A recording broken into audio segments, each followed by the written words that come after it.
शायद ही आज हम में से कुछ लोग हैं जो हमारे पूर्वज तथा हमारे ऋषि मुनियों के बारे में जानते हैं। वैदिक काल में ऐसे कई कहानियां हैं जो आज भी हमसे छुपा हुआ है। स्वागत है दोस्तों हमारे इस नए वीडियो में, जहां हम ऋषि अगस्त्य के बारे में कुछ ऐसी बातें जानेंगे जो एक बार 5 महासागर को पी लिया था।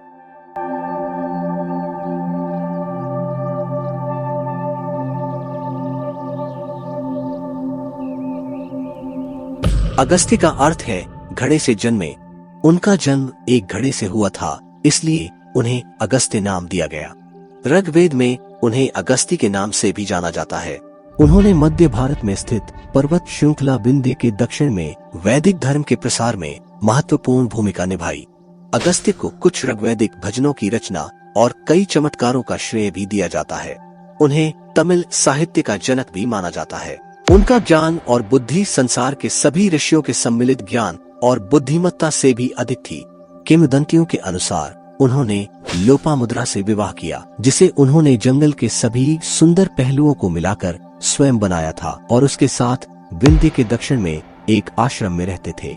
जब सभी ऋषि हिमालय में भगवान शिव के विवाह में भाग लेने गए तो अगस्त्य दक्षिण में रहे तथा उत्तर और दक्षिण के बीच संतुलन बनाए रखा। पुराणों के अनुसार एक बार विंध्य पर्वत इतने ऊंचे हो गए कि उन्होंने सूर्य के प्रकाश को अवरुद्ध कर दिया और वे स्वर्ग में प्रवेश करने के कगार पर थे। इस घटनाक्रम से देवता चिंतित हो गए और मदद के लिए अगस्त्य के पास पहुँचे। अगस्त्य पर्वतों के सामने जाकर खड़े हो गए। पर्वत उनके प्रति श्रद्धापूर्वक झुके। अगस्त्य ने पर्वतों को आशीर्वाद दिया और उन्हें सदैव साष्टांग बने रहने को कहा। पहाड़ों ने उनकी आज्ञा का पालन किया और तब से झुके रहे। इस प्रकार दुनिया और स्वर्ग को बचाया। इस घटना ने उन्हें विंध्यकूट या विंध्य के अधिक की संज्ञा दी।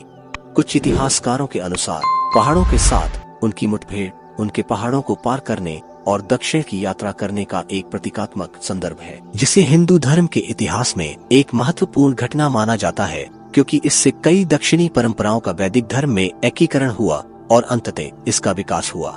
एक अन्य अवसर पर उन्होंने उन देवताओं की सहायता की जो राक्षसों से लड़ रहे थे। लड़ाई के दौरान एक रणनीति के तहत राक्षस समुद्र में जाकर छुप गए। देवता सहायता के लिए अगस्त्य के पास गए। अगस्त्य ने समुद्र का पानी पी लिया और छिपे हुए राक्षसों को बाहर किया। इस घटना से उन्हें समुद्र चुलुका की उपाधि मिली। महाकाव्य रामायण में ऋषि अगस्त्य का उल्लेख बड़े आदर के साथ किया गया है। महाकाव्य के अनुसार दक्षिण मध्य भारत में दंडका वन का क्षेत्र उन दिनों अगस्त्य क्षेत्र के नाम से जाना जाता था। ऋषि विश्वामित्र द्वारा भगवान राम को सुनाई गई महाकाव्य की एक कहानी के अनुसार दंडक वन में सूंद नाम का एक यक्ष और उसकी पत्नी ताटका रहते थे। मारिच उनका पुत्र था।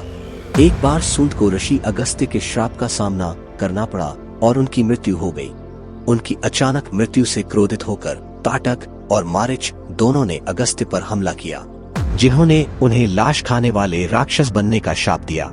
श्राप के कारण वे इस क्षेत्र में एक खतरा बन गए और ऋषियों को उनके यज्ञ समारोहों के दौरान परेशान करना शुरू कर दिया।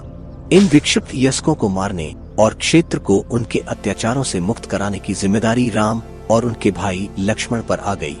एक अन्य कहानी में अगस्त्य ने 2 राक्षस भाइयों वातापी और इल्वल के दुष्ट कार्यों को समाप्त कर दिया। वातापी को देवताओं से एक वरदान प्राप्त हुआ, जिससे उसे अपने शरीर के टूटे हुए हिस्सों को एक साथ लाकर फिर से सामान्य होने की विशेष क्षमता मिली।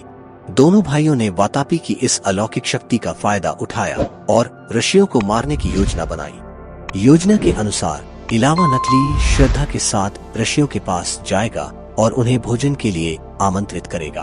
प्राचीन भारत में ऋषियों के बीच यह परंपरा थी कि वे उन्हें दिए गए किसी भी निमंत्रण को अस्वीकार नहीं करते थे या मेजबान द्वारा उन्हें परोसे गए किसी भी भोजन को अस्वीकार नहीं करते थे। इलावा वातापी को कई टुकड़ों में काटकर भोजन पकाता था और मांस को ऋषियों को परोसता था। जब ऋषि अपना भोजन पूरा कर लेते थे तो वह वातापी को संकेत देते थे कि वह उनकी आंतों को फाड़कर उनके शरीर से बाहर आ जाए। वातापी ऋषियों को मारकर उनकी आंत से बाहर आएगा और खुद को एक टुकड़े में मिला लेगा। इस तरह से कई ऋषियों को मारने के बाद उन्होंने अगस्त्य पर भी वही चाल खेलने की कोशिश की, लेकिन अगस्त्य उनके इरादे को जानते थे। इसलिए जब वातापी भोजन के रूप में उनके शरीर में प्रवेश कर गया तो ऋषि ने उसे आसानी से पचा लिया। जब वातापी बाहर आने में असफल रहा तो इलावा क्रोधित हो गया और उसने ऋषि पर हमला कर दिया, जिन्होंने केवल एक विचार से उसे राख में मिला दिया। इस घटना के बाद किसी भी राक्षस ने ऋषि को नुकसान पहुंचाने की हिम्मत नहीं की।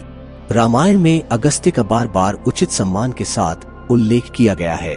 जब भगवान राम अपने पिता की इच्छा के अनुसार वनों में रह रहे थे, तब वे अगस्त्य से मिलने उनके आश्रम में गए। अगस्त्य ने प्रेम और स्नेह से उनका स्वागत किया। अपने प्रवास के अंत में भगवान राम को उनसे 3 उपहार मिले। भगवान विष्णु द्वारा बनाया गया एक धनुष, एक कभी न खत्म होने वाला तरकश और एक तलवार। त्रिकालज्ञ होने के नाते ऋषि ने उन्हें राक्षसों को मारने के लिए इन हथियारों का प्रभावी ढंग से उपयोग करने के लिए कहा। उन्होंने राम को अपना शेष वनवास पंचवटी में बिताने की सलाह दी, जहां रावण ने सीता का अपहरण किया था और जहां से राम ने देवी सीता को बचाने के लिए लंका की अपनी महाकाव्य यात्रा शुरू की थी। इतिहासकारों का मानना है कि अगस्त्य प्रारंभिक वैदिक ऋषियों में से एक हो सकते हैं जिन्होंने दक्षिण की यात्रा की और वहां वैदिक धर्म का परिचय दिया। तमिल परंपरा के अनुसार अगस्त्य ने तमिल भाषा और साहित्य के निर्माण में महत्वपूर्ण भूमिका निभाई थी। ऐसा माना जाता है कि वह अभी भी अगस्त्यमलाई पर्वत पर निवास कर रहे हैं। अगस्त्य की पहचान कैनोपस तारे से भी की जाती है, जो दक्षिण भारतीय आकाश का सबसे चमकीला तारा है। दक्षिण भारत के कुछ मंदिरों में उन्हें देवता के रूप में पूजा जाता है। तो चलिए दोस्तों, इसके साथ हम आपसे विदा लेते हैं। ऐसी और एक अनोखी कहानी के साथ जल्द ही आपसे मुलाकात होगी।